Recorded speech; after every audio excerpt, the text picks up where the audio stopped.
Hi, this is Robert Cohen. I'm here at Cosmetic Rejuvenation Medical Center, and I'm here with Makani Dukli. She's a new person to our practice, and she wanted to ask some questions about cosmetics, what we can do to make her more beautiful.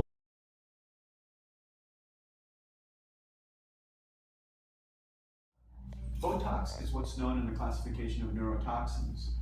Dysport, Botox, Xeomin, Myoblock, these are all chemicals that when they're injected into the muscle, they prevent the muscle from contracting. Interrupts the muscle nerve connection, prevents the muscle from contracting. In cosmetic field, when the muscle doesn't contract, the overlying skin will not wrinkle and the wrinkles will be gone. We also use it for TMJ, temporomandibular joint pain, migraine headaches, grinding of your teeth at night called bruxism, because it also prevents the muscle from contracting so much, then it prevents that stress and strain on the teeth, on the jaw, and helps that.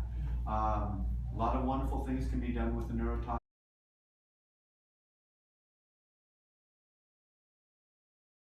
The fillers, there's a number of fillers we use. There's hyaluronic acids, such as Juvederm, Voluma, Bellatero, Perlane, the Restylane products. There's the calcium-based products, such as Radius, which is a calcium-based product. And then they've got more of the longer-lasting fillers like Artefill, like Sculptra. All the fillers, in general, they do exactly what they're called. They fill. If I've got a depression, if I've got a concavity, if I've got the nasolabial fold,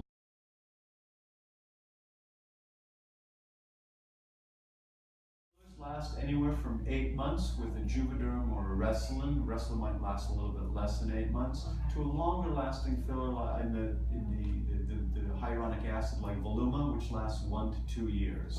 And you'll see it that long, and sometimes patients last longer, sometimes not as long, depending on metabolism, depending on how the patients who work out a lot more with a higher metabolism, it seems they don't last as long.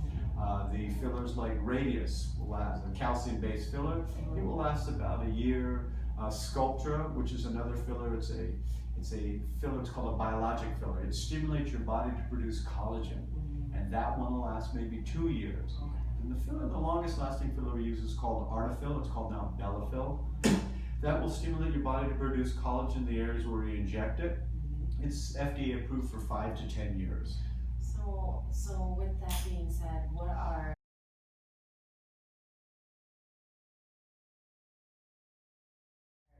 if I decide that I don't want to use the product anymore, what are the side effects that I can that? In other words, if you get the product put in but you want it removed, or like I want to stop. Okay, well, with the hyaluronic acids, the Juvederm, the Voluma products, you can inject an enzyme called hyaluronidase, and that will dissolve the product, bring it down, and I can dissolve little bits of it, I can dissolve a lot of it, I can dissolve all of it. That removes a product within 1 to 3 days.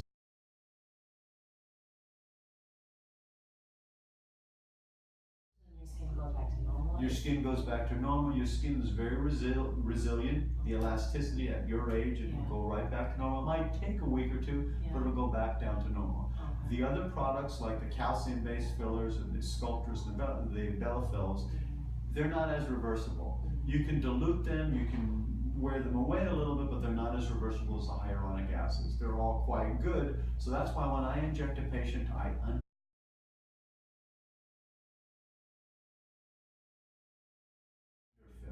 You always underfill because you let the patient settle, you let the bruising and swelling go down. After a week or two, the patient comes back, and if you decide you need more, you put a little bit more in. So it's a process, it's a journey. I never like to fill up to par at the very first time. It's a journey I take my patients, we set that out. Okay. Side effects, you brought up that side effects. Yes. Most of the side effects can be classified in 5 or so: pain, bruising, numbness, bleeding, or infection. Very low incidence on all of those if done correctly. I always ask my patients if you're on any sort of blood thinners, aspirins, anticoagulants, things like that. Vitamin E, these are all things which could precipitate bruising and bleeding and bruising. Bleeding usually stops. We use a very small needle. We use ice to minimize blood vessel dilation and minimize any bruising and pain.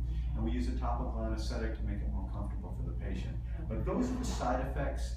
We don't really see a lot of them, as I said, like under 5% of any of those side effects. Okay. That sounds good.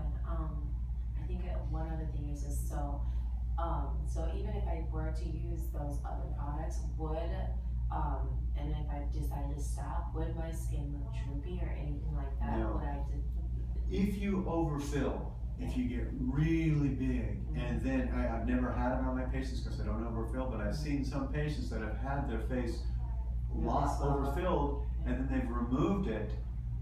Sometimes it will droop, but usually with your age and with most of our patients, the skin will go back. right back? And we have other procedures, we have other machines, an old therapy machine uses ultrasound, it tightens the skin, so we'll couldn't tighten it So again. you But can get it back to normal if it'll you go back decide to- you don't want to use it anymore. if you don't want to use it anymore, it'll go back. Just like Botox. After Botox wears away, the muscles go back to the movement that they had before. You don't get any sagging eyelids, you don't get any sagging mouth, it just goes back to the way it was before. Your body is really resilient, it compensates with all these things and it goes back to the normal.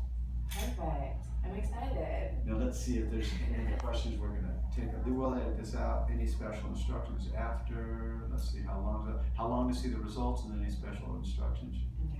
Okay. So how long does it take before I'll see results? Well, with the neurotoxins, the Botox does as such, it takes anywhere from 3 to 7 days for your body to kick in, for the muscles to be paralyzed.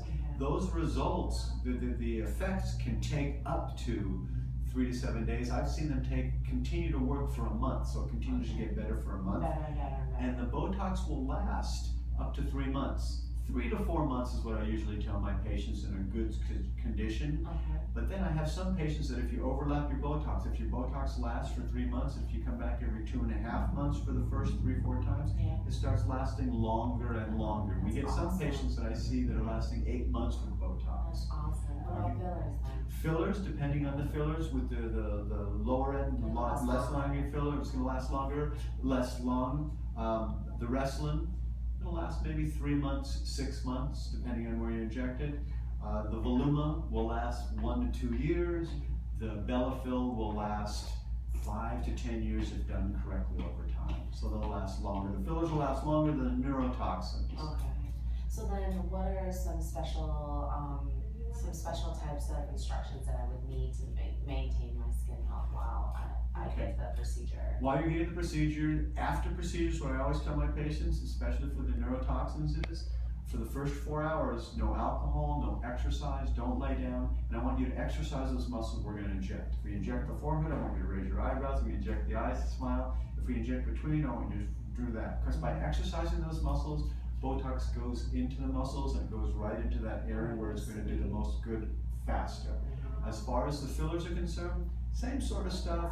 Minimize alcohol and exercise for the first day or so. A little bit longer with the fillers, and then don't get into a boxing match with your boyfriend on the face. Little things like that in order to maintain your skin. After a day or so, just be careful with fillers. I always tell you that there's a 5-day period where it's sensitive, they're malleable, they can be moved. So if you sleep on this side of your face, sometimes it can push that up. Yeah. Very low chance, but just be gentle for the first 5 or so 10 days. Afterwards, to keep it in shape, just continue to watch your face, minimize sun exposure, minimize alcohol, smoking, all these things that can be a detriment to the top part of your face. Those are good. I always recommend my patients to use a good sunblock, use a good moisturizing cream, and use a gentle moisturizer. Your skin is beautiful. You're doing all the right things because in your career, that's what you are. You know what you're doing. So this is mostly educational. For the other patients, is in order to get a beautiful face like this, drink a lot of water, maintain your diet and exercise, moisturizer and sunscreen. You use those things, right? Yes. Okay. Any other questions? No, that'll be all. Any, Oz, do you think of anything else? Close up. What's that? Close up. Oh, close it up. So I hope we've answered your questions. We can talk, we can go into the room. What I like to do with all my patients, I do a very quick neurologic exam. I listen to your heart, your lungs, your abdomen, and then we inject. As I said before, we're going to inject whatever we do, we're going to be low. I'll tell you where we're going to get. Yeah. The first visit we do a little bit low. See how your body responds to the Botox. If you inject too much at the beginning, when the Botox, you'll be too paralyzed. You don't want that. You No. want a natural look. Exactly. Okay. Exactly. So this is Robert Cohen. And we're with Makani here, and we hope that this has been as fun for you as it's been for us. And have a wonderful day. This is at Cosmetic Rejuvenation Medical Center.